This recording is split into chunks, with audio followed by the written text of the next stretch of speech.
Ensure that the equipment is prepared and check that the laryngoscope is working and the cuff on the tube inflates and deflates properly. Pre-oxygenate the patient with bag and mask ventilation for up to 1 minute before attempting to intubate. Standing behind the patient with the head in the sniffing the morning air position, with the left hand, insert the curved blade of the laryngoscope into the mouth over the right side of the tongue, displacing it to the left and upwards. Advance the laryngoscope slightly until the tip of the epiglottis can be seen posterior to the back of the tongue. Advance the tip of the laryngoscope blade into the vallecula between the epiglottis and the tongue. With the handle of the laryngoscope pointing away from you at 45 degrees, lift upwards and away to lift up the tongue and epiglottis to display the vocal cords and the laryngeal opening.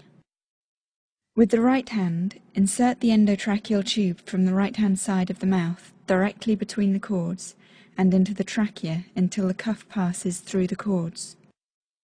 The markings on the tube at the incisors will show between 21 and 24 centimeters in the average-sized adult when the tube is in position. Remove the laryngoscope and inflate the cuff with approximately 15 mL of air to prevent air leaking during ventilation. Attach the tube to the bag and valve apparatus and ventilate the patient with the oxygen flow on 12 to 15 litres per minute. Confirm the position of the tube by auscultating over the apices of the lungs, the axillae and the stomach. If it is not in the correct position, deflate the cuff and remove the tube. Resort back to bag and mask ventilation and repeat the intubation process from the beginning. If the tube is in too far, the right lung will be ventilated only via the right main bronchus.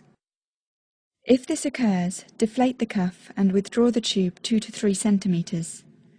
Re-inflate the cuff and recheck the position.